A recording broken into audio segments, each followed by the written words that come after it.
it's like probably getting to the part where we're going to start building up questions, start building up thoughts, and start building up like, okay, what's next? So Brother Tim laid a platform, and literally he laid a platform that pretty much could have completed the whole series. You know, like he went in depth through a lot. And where I'm going to start is pretty much the middle of where he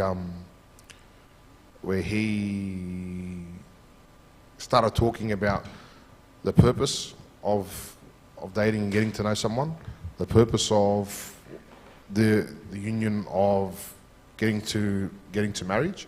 So when we understand, when we start talking about the things and this idea of dating, or I don't like to use it dating, but more courting, more trying to get to know someone and evaluating someone for the purpose of marrying them, we have this lens that we actually look at and go, okay, this is exactly what I'm looking for.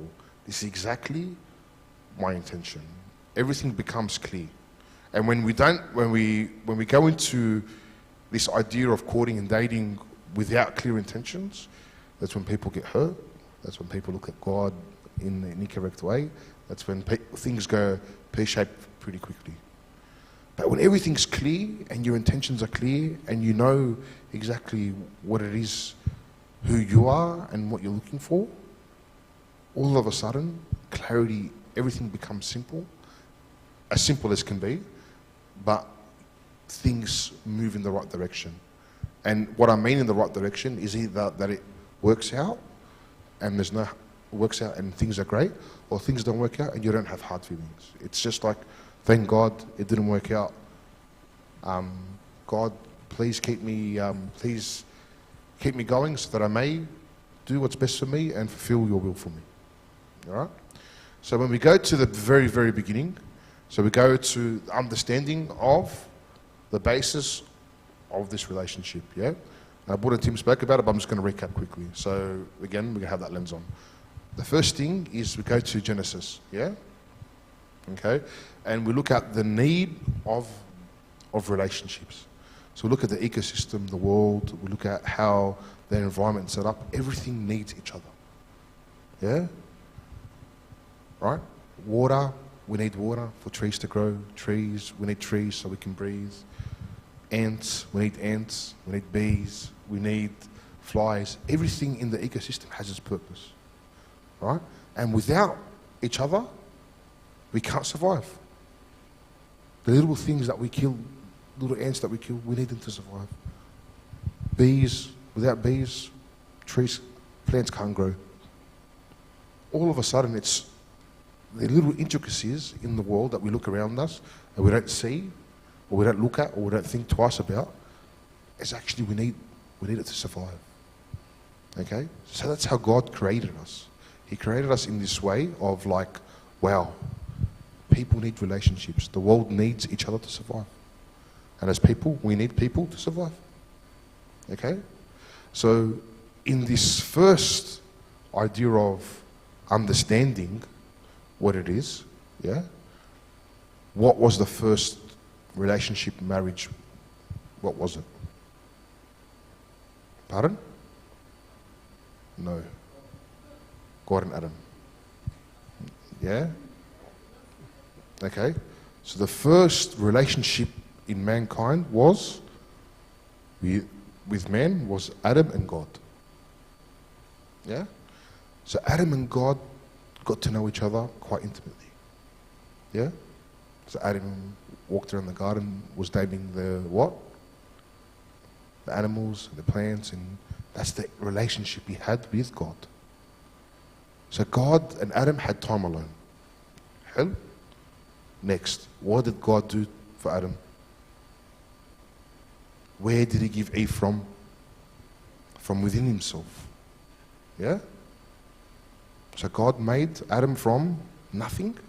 Yeah? And he created Eve from within himself. Okay? Then what happened? So Adam said what? So what did God say to? Yeah? Yeah? Yeah? And then he said, for that reason, a man and shall leave his and be joined to his wife, and the two shall become one flesh. Okay? Now, next part of the story, what happened? Eve got tempted, right? She broke. Then what happened?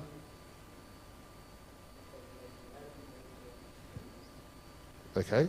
So what happened is that in the relationship, yeah, one did wrong, yeah, the other one did wrong, and both got punished. Yeah? Both did wrong and both got punished. And what did one do? The other one blamed God. Adam blamed God. You gave her to me. If it wasn't for you, God, I would still be in the garden. I'd still be with you. Which then gives us this weird and beautiful understanding of what I need to do. Yeah? What I need to do this correctly. First, me being Adam, yeah? I need to be close to God first. I need that one-on-one time with God first. That is a must. Without being with God alone, I can't identify so many things. And knowing of myself and knowing who I am is so important. Once I have that relationship with God and that is cemented, then I can find my Eve. Yeah? And I find Eve from where? Within myself. What do I mean by that? Because when I look within myself, I understand what I need as a person. I understand my shortfalls, I understand my weaknesses, I understand all those things that prevent me from finding someone, or what I need to fix to find someone. Okay?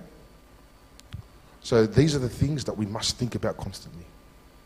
First God, yeah, then I'll find my Eve, my partner, that I can do life with and go on this journey. Okay?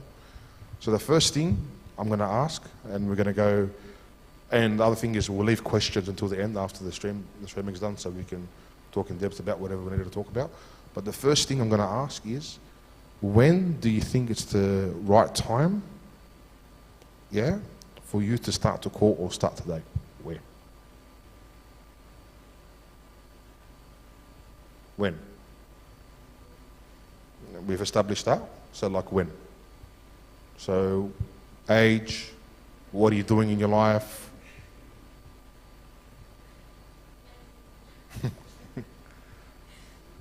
For some people that's when they actually start. Yeah? 18, 19 is when people actually start. But when is it, when do you think? No, I'm just talking generally. Whatever.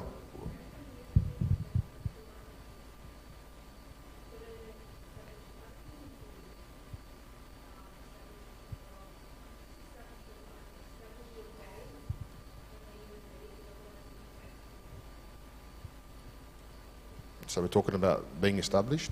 Yeah. What else? What else do you think is important? So happiness is another one. Yeah. That's correct. Because like I said, with you and God first, you have that time with God, you'll be happy. 100%. What else? So we got established, we got happy.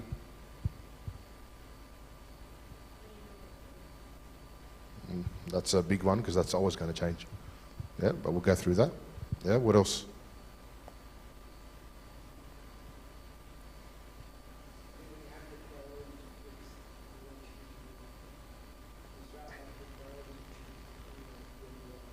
Yeah, correct. Yeah, because like uni, work, family, yeah, there's a lot of things. So the biggest things are for me, and the ones that are like, and this is different for every person. So as you go on this beautiful thing of discovery, you understand that you'll see that everyone's got a different time for these things. Yeah. So it's not one answer fits all. So the biggest thing for me is you're at an age of you being, like we said, being established. your maturity is there, yeah, where you can actually be ready to take the commitment. Okay? And going through this idea of being ready to take this commitment, yeah, as we can see with Adam, him being ready to take the commitment, he wouldn't have blamed God for Eve. He would understand this was my responsibility. Being at that maturity where I can, yes, take someone with me and go, we're responsible for each other, and we're ready to go on to the stage of life where we can financially be ready, emotionally be ready, mentally be ready, educationally be ready.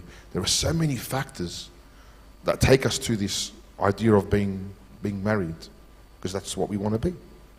Yeah, we don't date to test the market, as they say. You know, we don't date to go, well, this type of person, oh, let's see how it goes here, or let's see how it goes here. You know, because what happens is that that's not our intention. Our intention is to get to know people in the right way, so that we can lead to this courting and getting to know someone in the right way.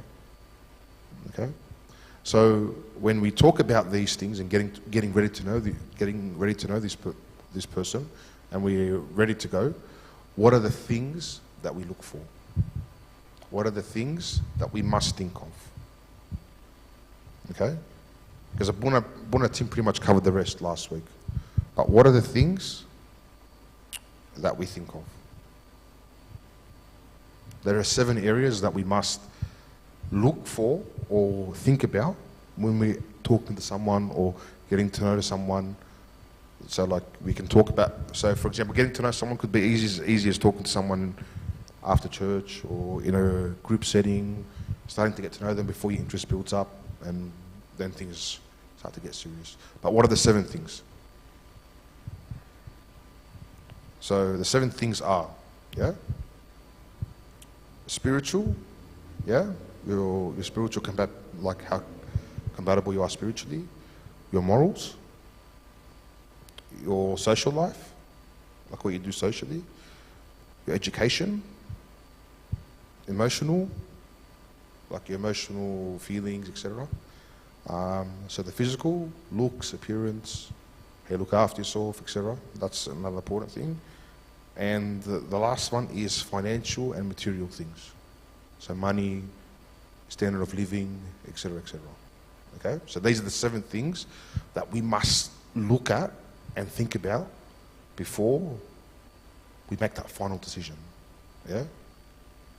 Because these 7 factors actually influence how you live your life and how you see life and what you want in someone and what you don't want in someone. Because these are the things that 95% of marriages either succeed or fail based on this. Actually, not 95%, 100%. Yeah? Like when couples divorce, it's normally based on one of these things. When couples succeed, it's based on these 7 these 7 milestones, these 7 pillars, as they call it. Right?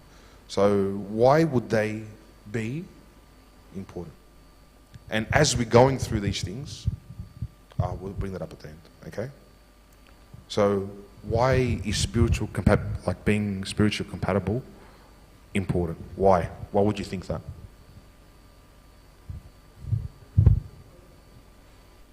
Yeah.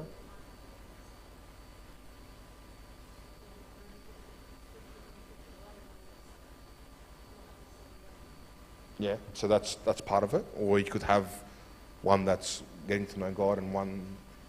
There's so many different scenarios we can go through. But the importance of this, of like the spiritual connection, like being spiritually compatible, is because faith actually dictates, and how close you are to God actually dictates how you deal with issues, for example. Yeah?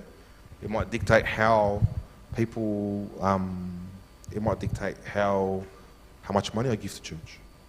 It might dictate how much time I spend at church. Yeah?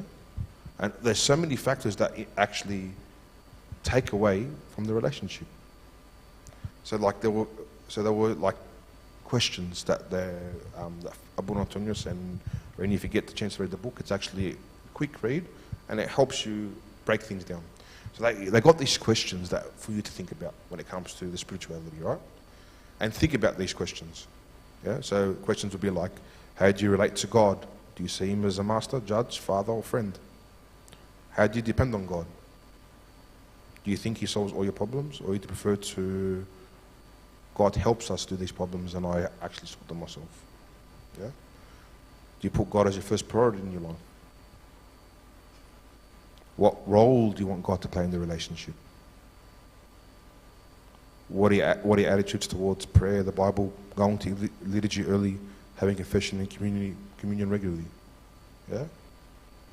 Other ones could be, what are your attitudes towards service? Right? What is the role of your confession father in the relationship? Or the role of the confession father in your life personally? What do you see as your role in helping your spouse reach the kingdom of heaven? Or your personal reaching the kingdom of heaven? These questions ask very, very big questions. And answering these questions to yourself actually kind of eliminates who I'm looking for, doesn't it? Because there's been many examples of one person that serves and the other person that doesn't, and the other person that listens to the confession father with complete obedience, and the other person that doesn't. There's so many ways of so many problems can arise from just little things that people never really think about. Because what does the world tell you to look at? What does the world tell you to look at? The world tells you to look at, what is this person going to do for me? Do they like the things that I like? Can they give me happiness? How much money do they have? Do they look good? Are their friends fun? They ask that, that's what the world tells you to look for. Or someone that's going to treat me right and do all these things, yeah. But for us Christians, it's a bit more complicated, because God is the center of our life. So being spiritually compatible, yeah, is actually so critical. Because it's actually something that could be a source of pain in your relationship, or it could be a source of joy.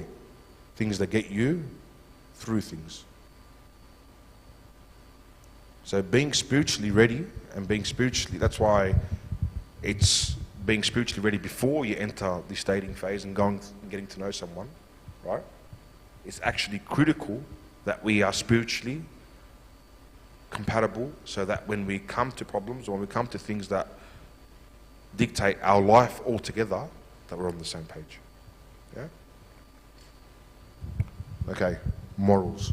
Who would want to give this one a go? Why is morals important?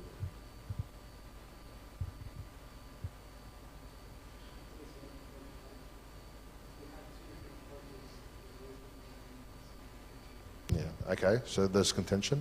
And do you think it's important that morally everything's the same? Or is it okay to be different? It's okay to be different? Mm.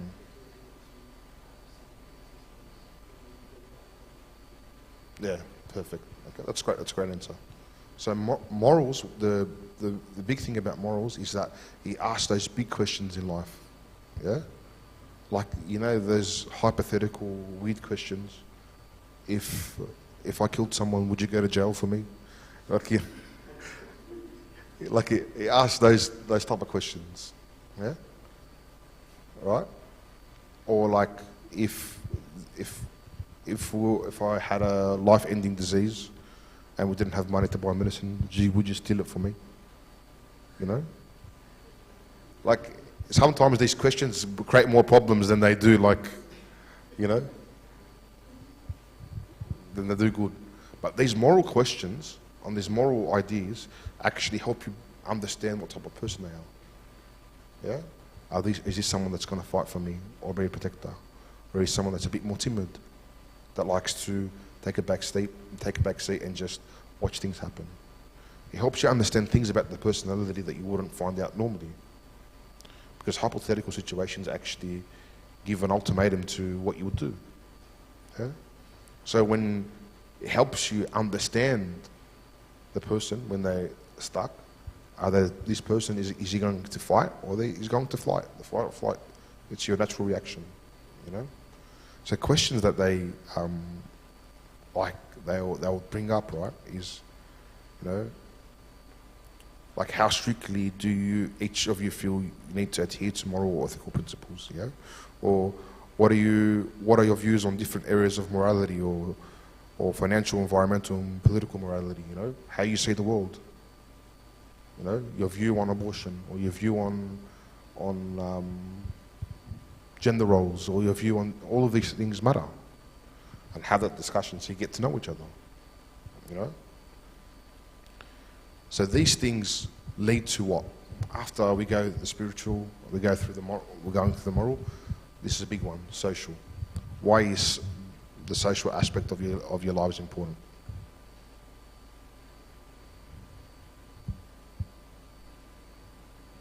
Why?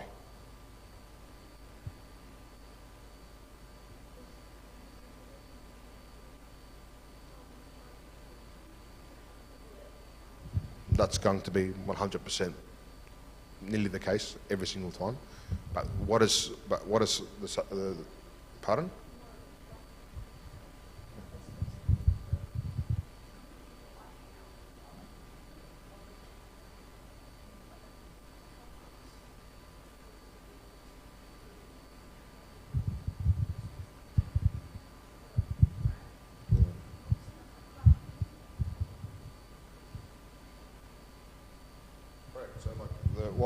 So the whole idea of this, we've heard this saying before, show me who your friends are and I'll tell you who you are, yeah? So this idea of socially is actually a building block to how you guys actually enjoy each other's time, yeah? And how you see what you want to do with your partner. So for example, questions that you ask, or things that you need to think about, you know? Do you have the same kind of friends? How comfortable do you feel when you're in your partner's circle of friends, you know? How comfortable do you feel when you visit your partner's family? What interests and hobbies do you share in common? Yeah? Are you the kind of person who thrives of being with others, or do you prefer to stay at home and have quiet time? Yeah? How involved in your life do you want your friends, relatives, and in-laws to be? These are things that you have to think about. Because, for example, you might have someone that's really connects with their family, and another person that doesn't. A person that's more independent, but we have another person that needs friends and people around them all the time. Or people that like to go to parties and like to go to social gatherings, and other ones got a social limit where they can't do it. So what happens is that obviously, like, if you got someone that's completely like that does things every week and the person that doesn't, you're gonna have arguments. I want to stay at home. I want to go out. I want to do this. I want to do that. Then problems start to arise. You know, these are things that can cause big problems.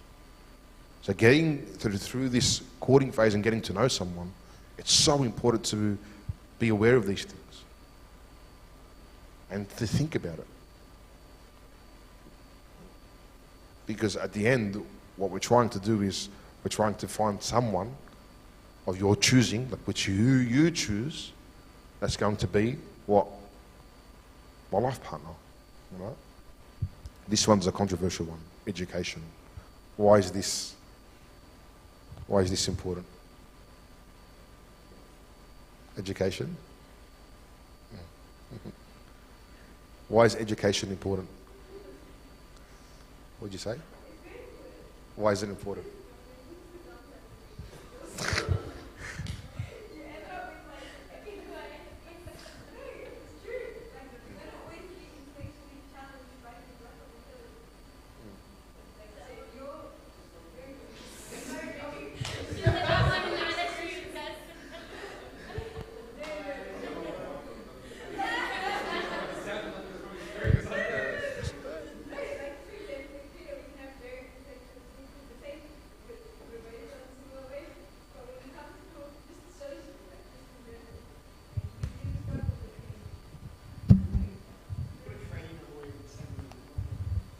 Oh, well.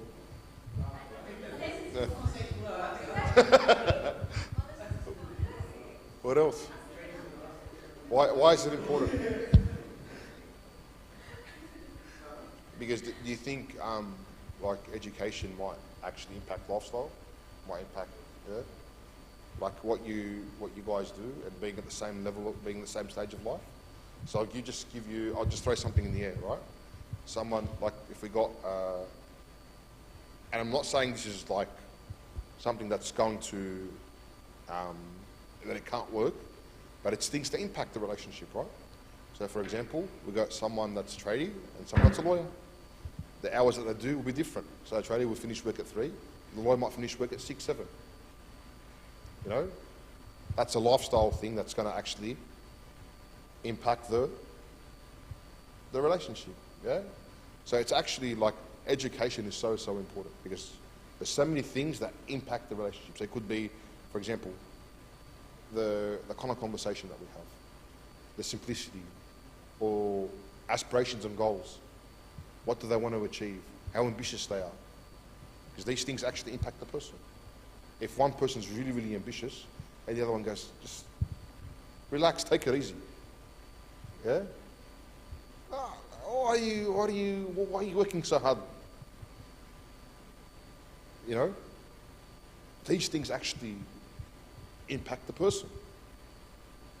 Because we talk about how your partner or your spouse or the people that you're involved with are meant to what? Pick you up and encourage you, help you achieve. But if one's like really, really eager to do things, the other one's like,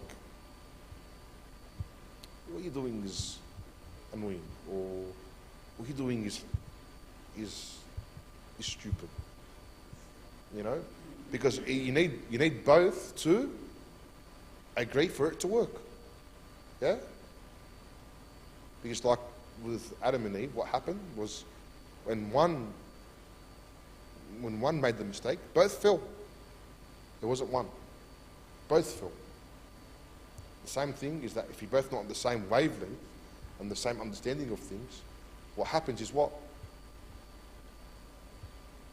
Both will fall, or both will succeed. Yeah? And some questions that have come up, right? And we spoke about this. You know? How do you feel about your partner's abilities and achievements? Do you see them in a positive light, or do you see them as a disappointment or a threat? You know, some men might feel like their wife being more educated than them might be like, oh,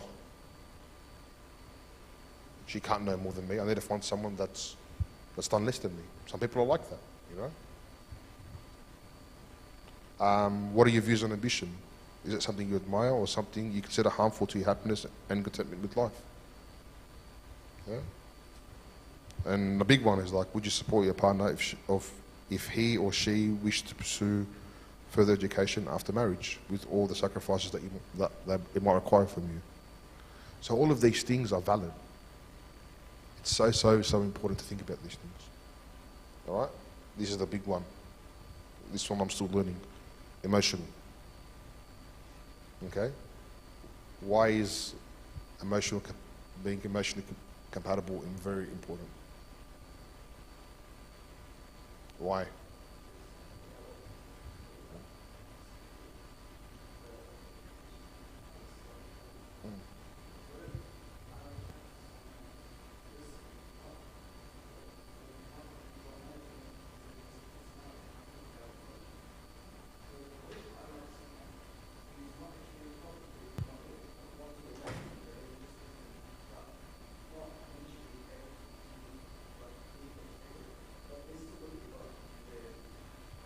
That's something that you have to make a decision on. But one thing people do is when they don't think about these things, yeah, and then they're in this phase of just being in this honeymoon phase, and this honeymoon phase might go on for 6 months or 2 years or 3 years at the beginning of the relationship. But when things get serious, they go, man, like, this person's not on the same wavelength as me. Like, why is there so many problems? Why is she or why is he not thinking about our kids' future? You know, or why is this person not Why we're not thinking like this? Or I want to study and she doesn't want me to study because she finds no need for it. You know, how your decisions actually affect how she feels, and how her decisions affects how you feel. That's why it's important. It might not be important to you, but to someone else it might be. But to understand that at the beginning is better than you being married and you've dated and you haven't thought about it and you haven't talked about it. Then all of a sudden you've done the deed and you're married and now you're stuck. True? So emotional. Why is this important? Yeah, tell me about it. Teach me, Jonah. No, so like, what's the important understanding?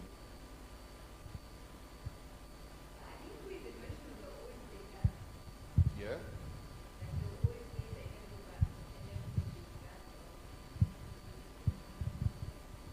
That's how we understand emotion. Yeah?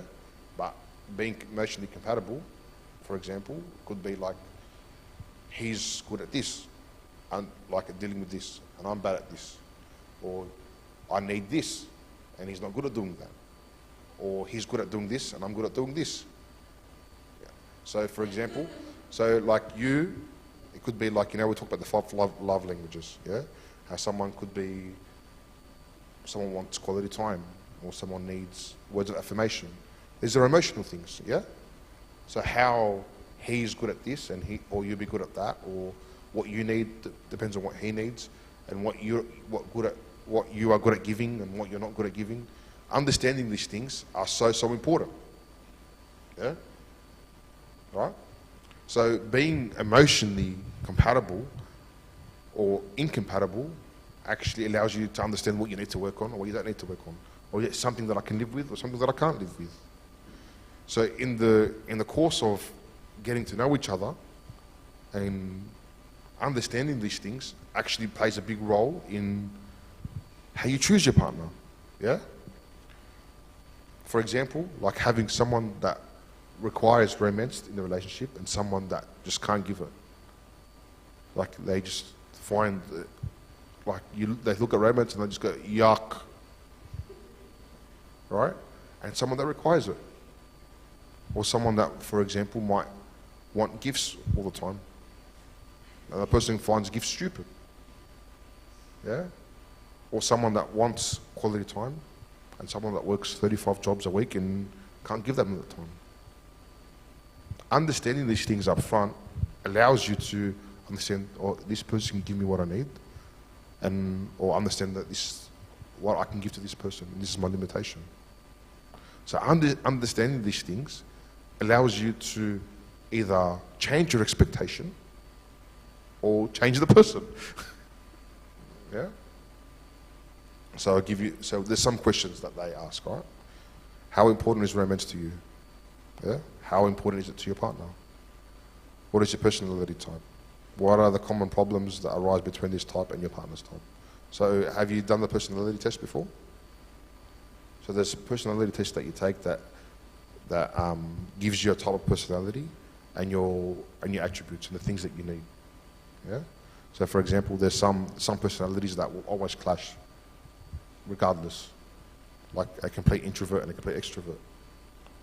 So understanding your personality types actually allows you to what? To combat the weaknesses of each other. Yeah? What is your preferred love language? Physical touch, words of affirmation, quality time, giving gifts, acts of service. What is your partner's? Another big one. Do you prefer to confront problems head on and solve them? To quietly and patiently find a compromise? Or perhaps even avoid them altogether and hope they'll go away? Yeah? Are you hard-headed? Are you hot-headed, calm or rational? Are you able to work out your problems together? Or are you constantly misunderstanding each other and seeing the worst of each other? Yeah? How do you deal with problems and failures? How much emotional support do you expect from each other? What kinds of emotional support do you expect?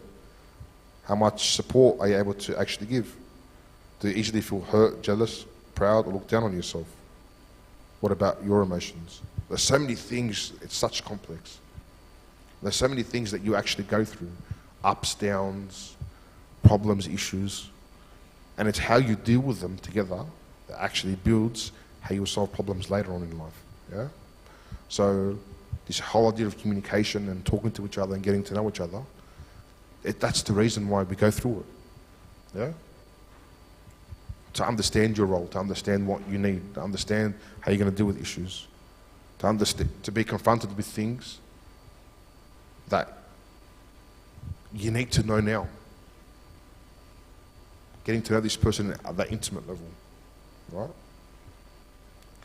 So when it comes to this emotional part, it's so important that you spend as much time as you can with them in different settings, yeah? So it could be alone, could be with their friends, could be through their service, it could be seeing them in stressful situations. Try see them in as many different places as possible. Because what will happen is that if you just see them in the romantic, happy stage, oh my God, life is going to be great. It's going to be unbelievable. Oh, I love going to events with him. You know, oh, she's the best partner ever. You know, I love seeing her help people. But when you're at work and you come home and there's no food at home, and like you come home hungry, it changes everything. You know, or like when you wake up in the morning and she expects you to make coffee and you leave the house without making her coffee. You're maksoda. Like, so all of a sudden, all these things actually matter. Yeah? All these things actually matter. Like difficult things, like a person that's very, very busy and a person that requires quality time, how's that going to work? Right? How is that going to work? Understanding these things actually allow you to what? Either help each other grow and benefit, or it actually will destroy each other. But understanding that at the beginning, and as you're getting to know someone through this dating phase, right, is so important. But on the other hand, don't use these 5 love languages to get at each other. You know, my love language is gifts. You haven't got me a gift in 3 days. It doesn't work that way. Yeah? Right? Or it's been 2 days and you haven't given me words of affirmation. It doesn't work that way. Yeah? Being aware allows you to grow together. Okay? Another very controversial one, physical. Yeah? Being attracted to the person. Right? But you can tell it's one of the last things that's been mentioned, because the physical attraction, eventually you can't help old age. You can't run away from wrinkles. You can't run away from walking like this and sitting in the front row. You know? You can't run away from it. Yeah, 100%. One day we're going to be sitting on that cushion. We'll be fighting, get off it. And sitting off. Yeah, exactly right. And you're coming to church early so you can grab one. They don't come to church early because of... No, I'm joking. But like... No, but why is the physical aspect important?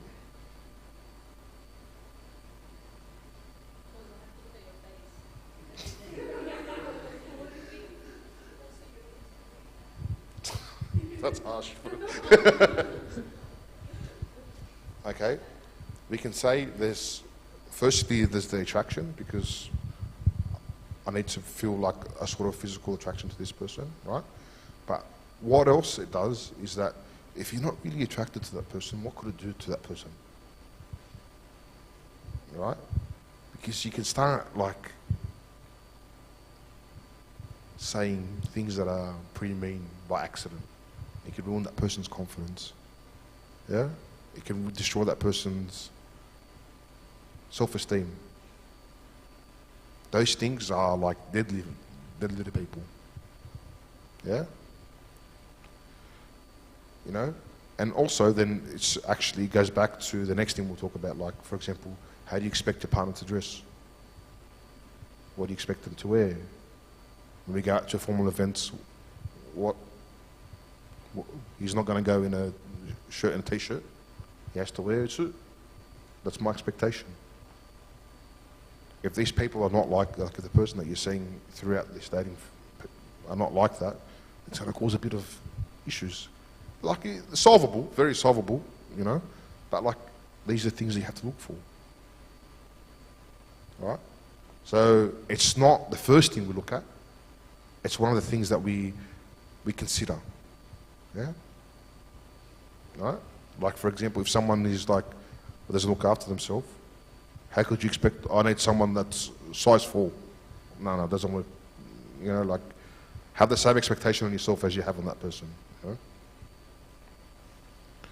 So, like, things that you ask or things that you think about. Do you have any major problems with the person that person's appearance? Do you ever catch yourself criticizing them, whether silently or to others? What level of grooming and dress sense do you expect from your partner? Are you comfortable with their expectations of you? How much of your relationship will be preserved if you look different? Yeah, that's a big one. Like, would you emotionally still be connected? Would you educationally still be connected? Would you spiritually still be connected? Like, if everything else is there and that's lacking, that's something you got to think about. Does that make sense? Yeah. And this is another one. The last one is financial and material. Why is this one important? And especially for us WOGs, this is a big, big thing.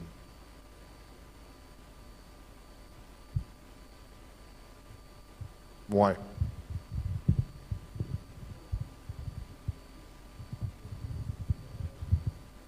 More than the other?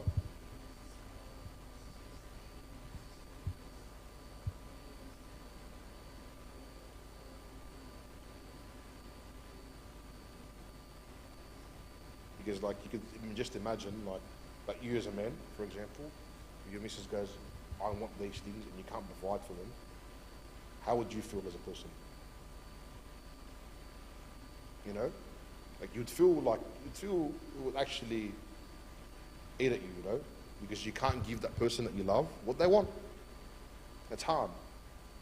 So, having this idea of this general basis of what you expect and the things that you want in your life. So it could be like this, I want to live in a house, or I want to live in an apartment first. Are we going to buy? Are we going to rent? Are we going to, what type of honeymoon are we going to live? How much are we going to spend? Like, these things are so important. You know? What am I living now? What am I living like now? Can I go without 1, 2, 3 things? These are the things that you have to ask. Yeah? Because when you can't meet these things and you're stuck with this person, it's absolutely horrible. And today, financial pressure is one of the biggest reasons for divorce. One of the biggest reasons. Because people get above their head and they start spending and they start doing this and they start doing that, and money goes and they don't have money to eat, and like, it just goes from one thing to another. Financial and material things is so important to actually understand. But again, it's about changing your expectations, or having the expectations that you're both on the same page to make it work. Yeah? So for example, if one's good at saving, the other one's a spender. Like, I could never have, I'll just give you an example, with me and Mary. With money, the worst person in the world. I don't have $1 to my name, you know? But Mary's good with money. So I go, well, yeah, you take all the money and you look after the money, yeah? And not being proud about those things, yeah?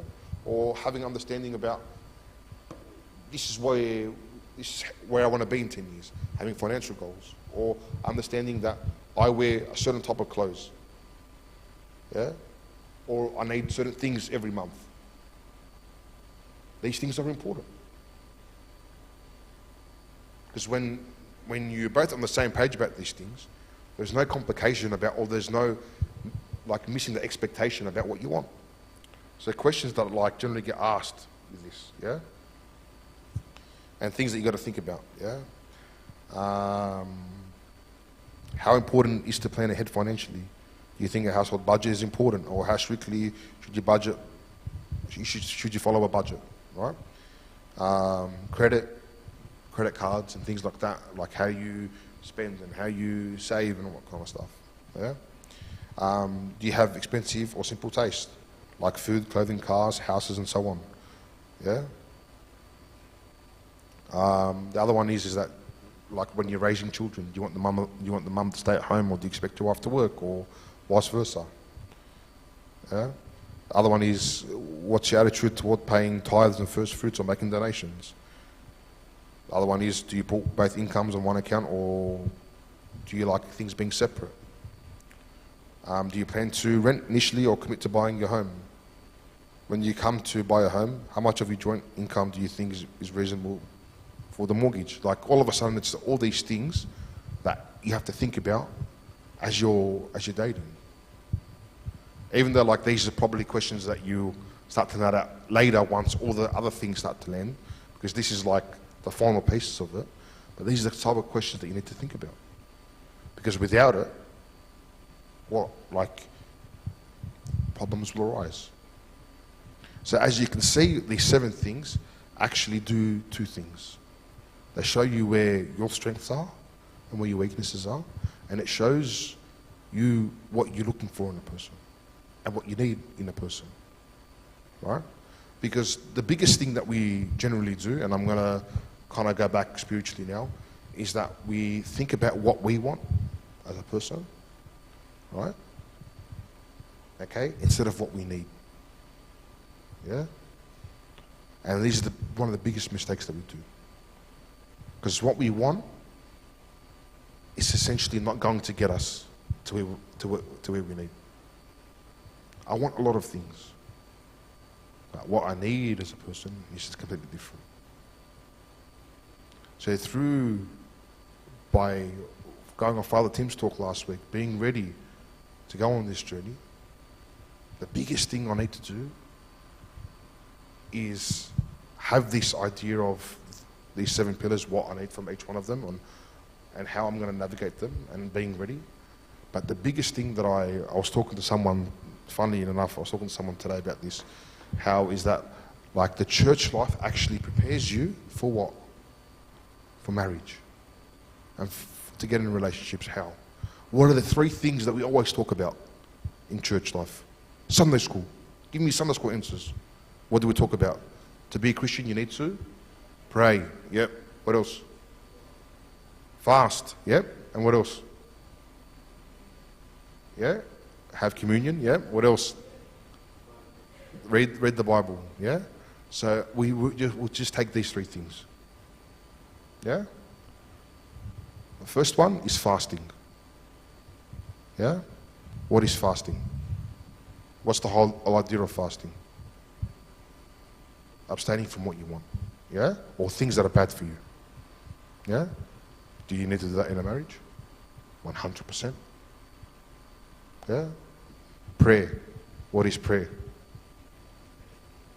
Relationship and communication. Do you need to communicate intimately with your partner? 100%. Yeah? Reading the Bible and repentance. What's the point of reading the Bible? Getting to know God.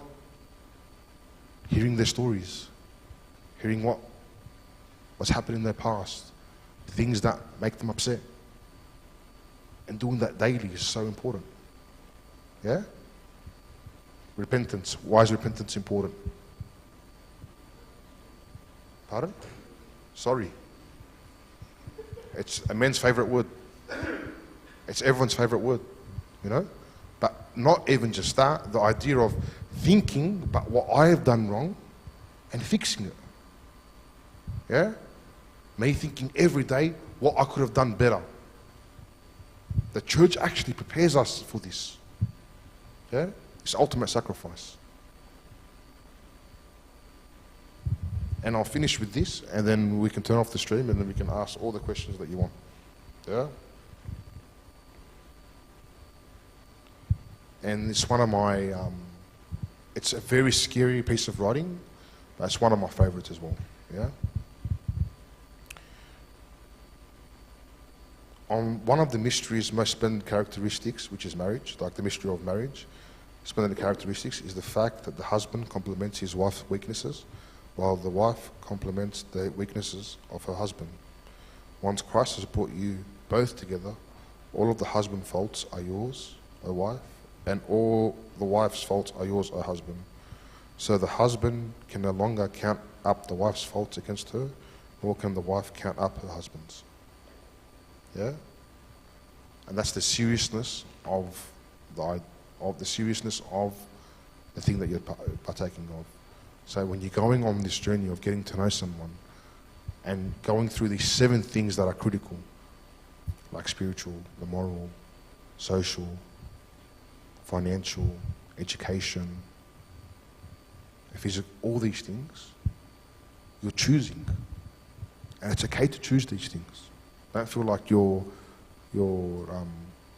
it's wrong to go, no, I can't, it's a deal breaker for me. No, it's okay for you to do that. But understand, once you make that choice, that your partner's weaknesses become yours. And your weaknesses become theirs.